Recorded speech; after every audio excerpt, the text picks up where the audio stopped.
So today we're going to look at limiting beliefs and how to let them go. And what that refers to are any number of beliefs which inhibit us from living freely and authentically. These tend to be beliefs in regard to our abilities, what we're capable of or incapable of, or they may be beliefs in regard to our intrinsic worth, our value as a person. These may be beliefs which we are well aware of, or they may be subconscious beliefs, meaning that we're not so aware of them, but yet they still influence our lives in many ways. And it's often these beliefs which prevent us from living the life that we feel inspired to live. They can influence our relationships, our friendships, our career, and often in a way that causes a great deal of dissatisfaction and suffering. In some cases, they can even be destructive. They can also inhibit our personal growth, standing in the way of transforming the way we think, the way we feel. In other words, they can prevent us from living happily and simply enjoying life. So there's many ways in which these beliefs can constrain us, keeping us trapped in unhealthy habits or harmful or destructive behaviors or negative thought patterns and emotional distress. And oftentimes, if we want to become free of these things, we first need to address these limiting beliefs which underlie them. Now, probably the most common limiting belief is simply the idea that you are intrinsically flawed or broken or inadequate, the sense that one is not enough in some regard. But where does this belief come from? Perhaps you had a parent who was constantly disapproving, or was always disappointed with you, or set a very high standard that you had to struggle to live up to. But even if that wasn't the case, just the typical means of reward and punishment can be enough to give us the sense that there's something fundamentally flawed in us. And so you might go your entire life with this belief that in some way or another, you simply aren't good enough. You might believe that you're stupid or clumsy, or that you can't do anything right. Or perhaps someone told you that you were bad and you've always believed it. And so you feel as if you're powerless to do anything about it. As long as you believe that you're bad, you believe that you're incapable of doing good. And so you go on doing things which are considered bad, like stealing or hurting others or what have you. And no matter how many times someone rebukes you for it, no matter how much you might feel ashamed of yourself, you also feel that there is nothing that you can do about it. It's who you are, or so you believe.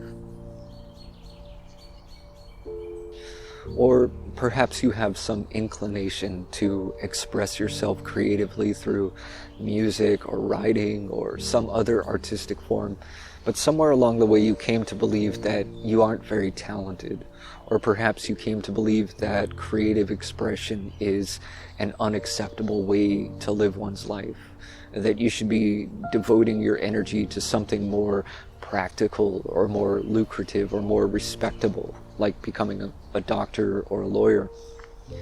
And so you never develop your talent, or you simply don't share it with others.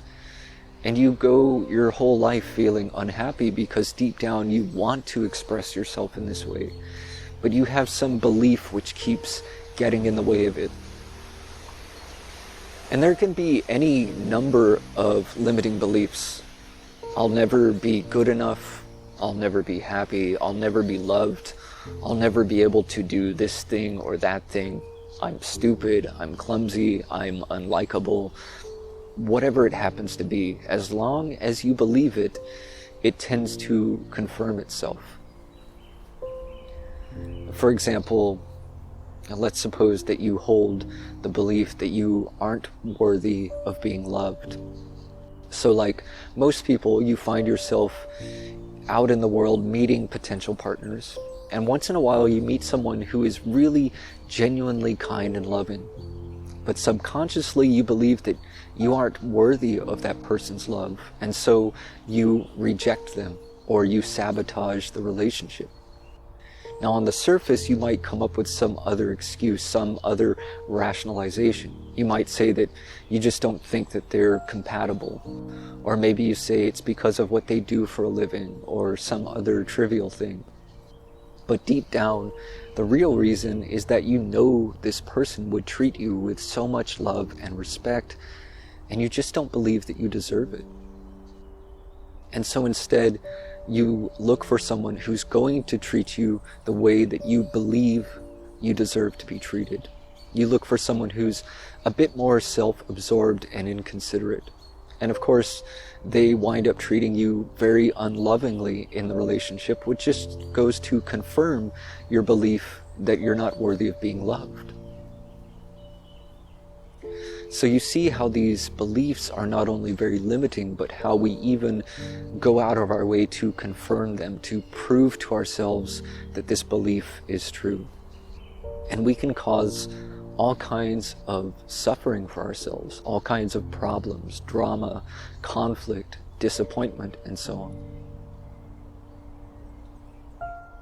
So, what can we do about this? Well, we can start by questioning our beliefs. We can examine them. We can observe perhaps the ways in which they stand in our way or cause us to suffer. We can, at the very least, come to recognize them as beliefs, which means we recognize that they aren't necessarily true. Rather, they are assumptions, speculations, interpretations.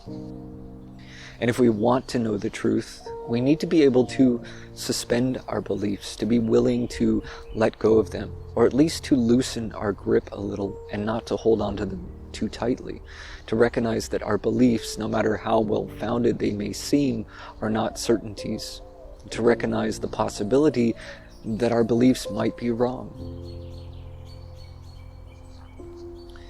And if we're uncertain as to what those beliefs may be, we can work our way backwards, beginning with the situation or the emotions that we might be feeling at any given time.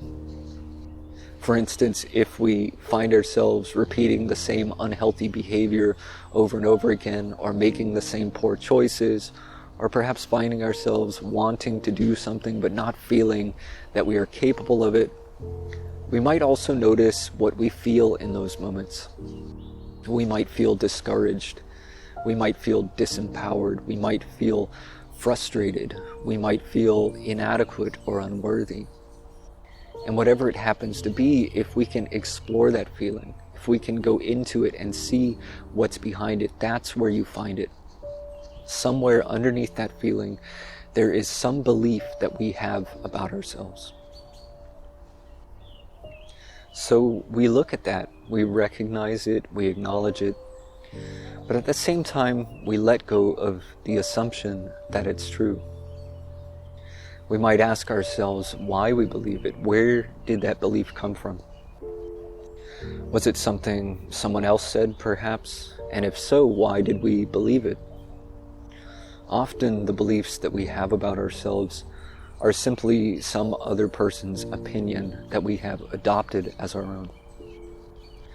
Someone might have told us that we were stupid or ugly or untalented or whatever it happened to be, and for whatever reason, we believed it. But oftentimes, people say mean things to us because they're just unhappy. In that moment, they may be frustrated with life, and so every little thing irritates them. They might just be looking for someone to take their frustration out on, and it just happened to be us. Or perhaps they don't feel very good about themselves, and it gives them some temporary relief to insult others. But whatever the case, we don't tend to consider these things. Instead, we just assume that what they're telling us is true, and we can wind up carrying that belief with us all throughout our lives. Or it may be that someone simply gave us a look of disapproval, or maybe we were punished for something that was really quite innocent. Or perhaps we were punished for something which wasn't so innocent. Maybe we did do something unkind or inappropriate. Often, especially when we're young, we can find it difficult to distinguish between ourselves and our behavior. And what I mean is that Our behavior may be wrong, but we tend to internalize this as if there is something intrinsically wrong with us at the very core of our being. And this is especially the case if we're being punished for our behavior. But the thing about behavior is that it's never consistent. We can be kind in one moment and cruel in the next, which is to say that our behavior doesn't define us. We're capable of both kindness and cruelty. But when we make the mistake of defining ourselves by some particular behavior, we tend to get stuck in those behavior patterns. So for example, if we do something wrong and allow that to define us, then we find it very difficult to do the right thing. If we believe that we're intrinsically bad, then we believe that all we are capable of is bad behavior. And so that's what we do. We behave badly, simply because we believe that we're incapable of behaving any other way. Or perhaps when you were young, you wanted to do something, and perhaps it was something that you had never tried before. And perhaps someone told you that you were doing it wrong. And perhaps you were. And maybe there were many times when you were told this. Maybe someone even told you that you can't do anything right. And you believed it. But understand that all of these things that you were trying to do were things that you had never done before. And some things just take time to learn. They take practice. They take making a lot of mistakes before you get good at it. And maybe you just never took the time to improve upon it. Instead, you accepted the belief that you're just not capable of it, that nothing you do is ever good enough. And so you never give anything the proper attention, or perhaps you give up too quickly and too easily when things become difficult. And so you never improve upon it, which seems to confirm the belief that you aren't very good at anything. But what if you told yourself it takes time? What if you were more patient with yourself? What if you understood that it takes a certain amount of mistakes before you get it right? And that's just the way we all learn and improve upon our skills, by making mistakes and learning from them. The reality is that we're capable of so many things. It's just that our beliefs limit us. They disempower us. If we believe we can't do something, then we don't. Or as Henry Ford once said, whether you believe you can or you can't, you're right. But I would encourage you to re-examine these beliefs, to re-examine where they came from and the circumstances surrounding them. And I would encourage you to challenge them, to do the things you've believed you cannot do. And don't expect that you'll be proficient at it right away. If it's some skill or talent or habit that you've neglected all your life, it may take some time to develop and refine it. So don't be so hard on yourself. Be patient, be forgiving. Give yourself time to improve. Be willing to get it wrong a few times. Be willing to make a few mistakes along the way. And whenever you make a mistake, you just learn from it. And each time, you get better and better at it. The more you practice anything, the more effortless and natural it becomes. But it's almost always difficult in the beginning, no matter who you are.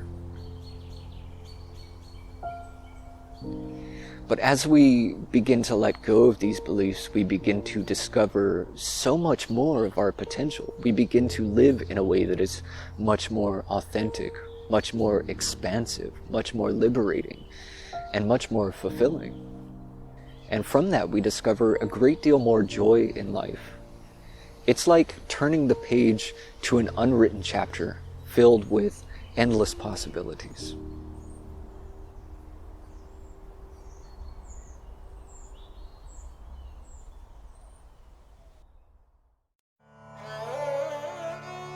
If you find value in this content, be sure to like, share, and subscribe.